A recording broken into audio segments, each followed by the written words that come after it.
Hey, what's up? So today I am working a job site for LaborMax. LaborMax staffing, basically, it's a good place to go as far as looking for a day pay. But don't make a thing out of it because you're gonna go insane. You would literally start drinking all your money and you get very little there. But if you make a good impression, people will hire you, and again, that's what we want to do. We want to keep people employed. So right now I'm in Woodridge, and waiting for my ride to come scoop me up, or the worker to come get me so I can start my day. So doing that. Standing in front of the seal. It's my truck. Pretty tight, right? Yeah, so that's it. She bad. I got plans for her. As far as the virus, the outbreak, if anybody's keeping up with it, I think you guys start looking into making sure that on the ending of December, January, and February, that there is enough supplies for babies.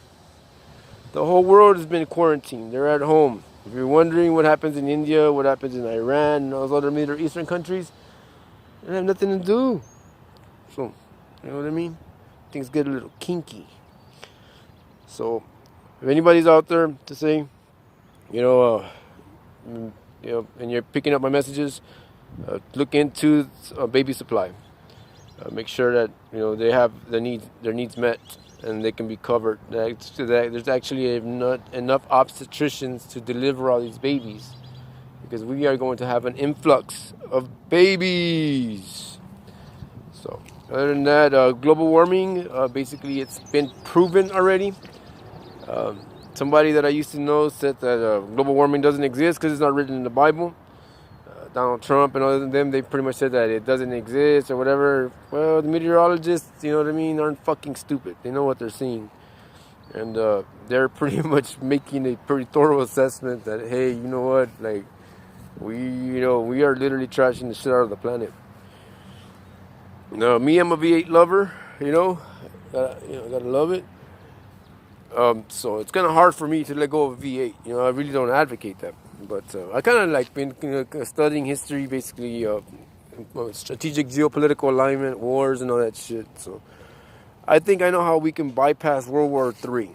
The ultimatum, it comes down to building new cities and smart cities.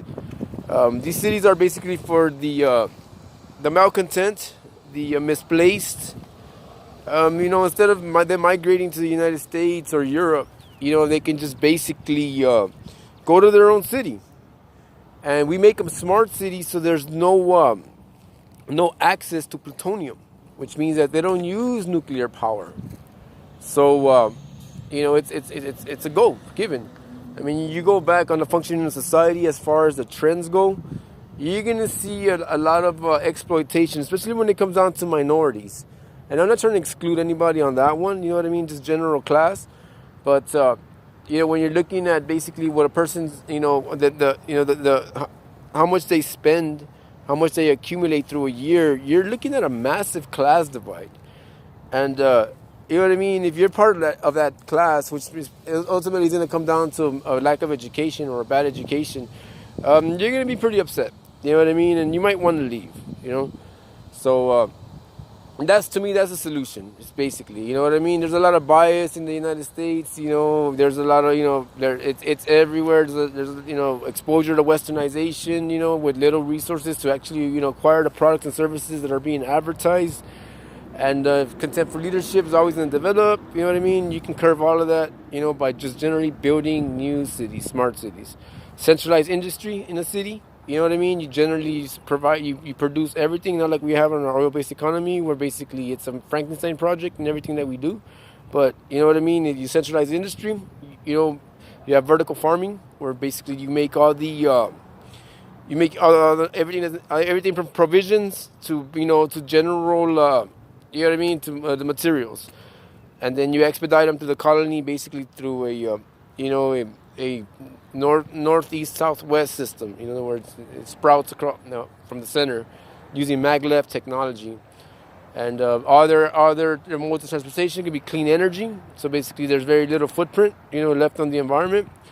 And I mean, we can go from there. We keep our V8s. We have less congested cities. People that are basically might be a threat, that we don't have to put them under force fields or, under the guise of structural violence. You know what I mean? And we can, hold up our egalitarian view, basically, which was how America was established in a state of equality. So, I mean, above and beyond, if anyone's out there and is picking up these messages, hey, think about it. You know what I mean? We should really build new cities. Well, that's it for now. I'll keep you updated more on what's going on, and I will try to show y'all what's going on in the news today. And I'm gonna let y'all go with that for now. Say hi to Rita.